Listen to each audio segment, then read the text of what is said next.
here. Congressman, I start with you. Your thoughts. Look, Donald Trump's rally was a buffet of bigotry. I mean, if you're a bigot, you had all you could eat. You had racism and sexism, anti-Semitism, and nativism. But for me, the so-called joke from the so-called comedian was not the disease, it was a symptom. The disease is Donald Trump. There's no one in our politics who's more corrosive and more divisive. And to your point, Donald Trump cannot distance himself from the hatred of those comments because he has spent his whole career stoking the flames of hatred and fear. Like, Donald Trump is not a firefighter, he's an arsonist who's intent on burning down anything resembling decency and civil discourse in our politics.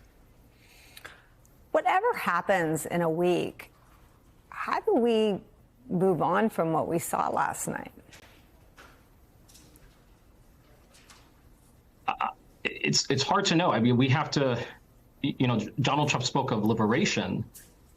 We have to liberate ourselves from Donald Trump because he is a deep rot at the very soul of our country. I mean, that rally was demagogic politics at its most despicable and its most dangerous. And he cannot help but be hateful. You know, expecting Donald Trump to be anything other than hateful is like expecting a circle to have three sides, right? Hatred is core to who he is and always will be and always has been.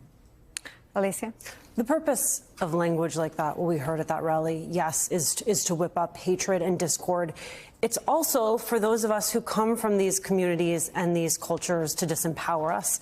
And so I think it is important to remember as they attempt to do that just how much power Latino voters and Puerto Ricans have. I'm thinking specifically of Pennsylvania, largely because it is well poised to be the tipping point state, because it is a state where you have Latinos representing about 5% of the electorate.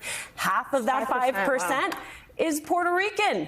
Right? So, yeah, folks on the island may not be able to vote for president, but their cousin and their aunt who lives in Pennsylvania. And their husbands and wives and best friends. I mean, yes, the idea that it doesn't offend all of us is also wrong. Correct. And the tell was, one of the number one rules of Trumpism is you never apologize, you never say you were wrong, you never disavow. And what did we see? We saw the Trump campaign trying to distance itself. You can't distance yourself from a speaker that you invited in and then allowed to continue on stage. To your point, but they loaded up the comments in the prompter. They knew what they were getting. But you also saw members of Congress, Congressman Salazar, who has a competitive race in Florida. You have Senator Rick Scott trying to distance himself from this because they understand the power of this community and the power of this vote. Tim. Yeah, well, in addition to what we already learned about how they put it in the teleprompter, so we shouldn't even have to do this, my colleague Mark Caputo is just reporting just now that they actually cut a couple of his jokes. He had a joke in there that was going to call the vice president the C word. So they did vet it. Oh, you know what? Elon had taken care of it. His PAC put that out. Yeah, I know. Yeah, Elon's PAC put a C word. But, well, I think the joke was going to actually say the whole word, where Elon's PAC's ad just calls it the C word. Pretty gross stuff. I would say here's the other thing to their statement, right? They're like, this doesn't represent who we are or whatever. Obviously nonsense, but it's just worth stating. Donald Trump Jr., after that speech, was retweeting and posting about how great that guy is with the terrible jokes. But more than that, Stephen Miller, who will be, I think, maybe the most influential advisor in the second Trump term, said during his remarks, America is for Americans and Americans only, which has a lot of 1939 echoes, for starters, and which is also kind of strange at a speech that featured Elon Musk from South Africa and Donald Trump's wife as well, who's not from America. A couple of them aren't. And but more than that, it's like, no, actually, that is the core message. Like the guy's joke is also the campaign's message, just like slightly less crudely. It is, you are not one of us, you are not welcome, you are lower than us. This is not, we're in New York City. You could have given a big speech at Madison Square Garden about Ellis Island and the Statue of Liberty and how great this country is and how it's only in America that this could happen, that a businessman from Queens, blah, blah, blah. You could have given that speech, but they didn't. They gave a speech that was America's for Americans and Americans only. It included racist jokes targeting Puerto Ricans and blacks, and one Latino joke that was so gross you couldn't even show it on here. So yes, I was trying to think about how to paraphrase it, and you could not. Go ahead and give us a description of about it. how Don't we say love it. we love to have babies because we don't understand how to control our own fertility, which is somehow parallel to the ways in which we enter this country. I'm going to need the Cliff Notes. Congressman, let me show you some of the interview that really roiled the Trump campaign last week. And our measure of that is to take a peek at local news, not just in the battleground states, but across the country. And the story of the Kelly tapes, four-star General John Kelly's on-the-record interview, the first time ever, talking about Donald Trump meeting every technical definition of a fascist, is certainly a story that has broken through. Let me play that for you. Looking at the definition of fascism, it's a far-right, authoritarian, ultra-nationalist political ideology and movement characterized by a dictatorial leader, centralized autocracy, militarism, forcible suppression of opposition, belief in a natural social hierarchy. So certainly, in my experience, those are the kind of things that he thinks would work better in terms of running America. He's certainly an authoritarian, admires people who are dictators. He has said that. So he certainly falls into the general definition of fascist, for sure. I guess my question, Congressman, is at what point are we at a tipping point, in your view, in the minds of the voters and the American people, and certainly your constituents? Look, there was one sense in which the rally was a public service. It was a revelation of who Donald Trump is. You know, the electorate has short memories, and I often worry that people forget just how corrosive and how destructive he can be. And the rally was a reminder that he is every bit as destructive and divisive as he's ever been, and he will never improve. And American politics has to be liberated from Donald Trump and the corrosive influence that he has on our discourse and our politics. And there's no question in my mind that Donald Trump has fascistic tendencies. I mean, he openly celebrates strong-arm dictators. He openly celebrates the likes of Xi Jinping and Vladimir Putin and Viktor Orban. So that's not speculation. That's based on what Donald Trump himself has said. And he aims to be a strong man in the image of those men.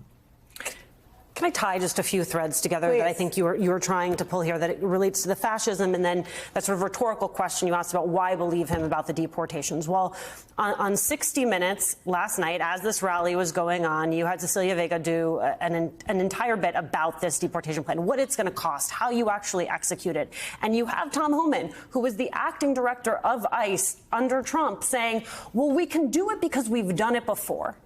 And when Cecilia says, well, how can you guarantee that that doesn't then lead to family separations? He says, well, we can deport the entire family. So to your point about Stephen Miller, Donald Trump may not be in the weeds on how he is operationalizing all of his fascist plans, but he has people behind him who are very happy to allow him to either win an election, or I know we'll talk about it in a little bit, make a secret side plan and promise with Speaker Johnson about how they're going to do it. And then they will execute the actual policy and the vision. Yeah. Well, and the difference between this campaign and 16, when the first, I think, reports were that they couldn't turn the lights on in the Roosevelt room in the West Wing, is that it's all on paper. I mean, I've not read all 900 pages, but I have read the immigration section of Project 2025. They're ready to go. Yeah, it's all on paper. And in addition to that, the types of people that were restrainers to different levels of success at various times are all gone. Right, like that's the point. Look at who was speaking at that rally last night. Yes. And early on, you had Mike Johnson and Elise Stefanik, who are awful in their own ways, but somewhat resemble an earlier Republican Party. The last 8 speakers were like RFK and Tulsi and a couple of wrestling people and like the Trump family, like, and Elon. Like they intend to run a like an oligarchy kleptocracy where the people in the inner circle are either anti-immigrant extremists or crazy, or former Democrats who have like gone crazy, took the red pill and gone crazy. Like that, those are the people that are going to be around. There's no John Kellys, there's no Gary Cohns, like whatever you think about those people, right? Like Trump has a plan. They put it on paper in Project 2025, and the people around him are going to be the most extreme. And just one last thing, because I was thinking about it while you were talking, like. going back to that joke, I just have to close the loop on this. It was Trump that said last week that America is a garbage can, right? So there's actually literally no difference between making Correct. a joke that Puerto Rico is a pile of garbage in the ocean and that America is a garbage can for the world. It's the same. It's the same comment. It's just one guy was trying to make a joke and Donald Trump is serious, and that's what And neither was funny. yeah, and that's what he thinks of the country. That's what he does. They don't think that it's that immigration is our strength or we're shining city on the hill. They think that the country is a garbage can, and the way to fix it is to kick out as many people as they can. That's their agenda, and it was abundantly clear last night. How do you make sure that every voter hears this? Well, I think it's going to be part of the vice president's job tomorrow on the ellipse on January 6th. I have a little bit of a nitpick with the super PACs that are kind of running pretty generic ads about the middle class, which I know test well, but I think in the last week we could use a little scaring of them. And look, I think that it's important that hopefully the Puerto Rico moment can really try to put a finer line for people in the Latino community who are not paying as close of attention. That's like, think about what this looks like. Think about what it's going to, maybe you're okay with deporting the murderer or the gang member or whatever, but what happens when they go into a quinceañera and they're like, oh, 2 people here are undocumented, but then one's a brother, and so we're going to have to detain you for a little while. That is what their plan is. They're not going to be efficient about it. And they're planning on rounding people up and sending them home. And I think that talking about that plainly, rather than saying, in highfalutin ways, would be very useful last week. And Less they're saying it from sophisticated podiums. answers, Bad Bunny also helps. Bad Bunny does The also fact help. that you have That's the good. largest global superstar saying, sharing Kamala Harris content, not Doesn't bad. hurt. Doesn't hurt. All right, we have so much.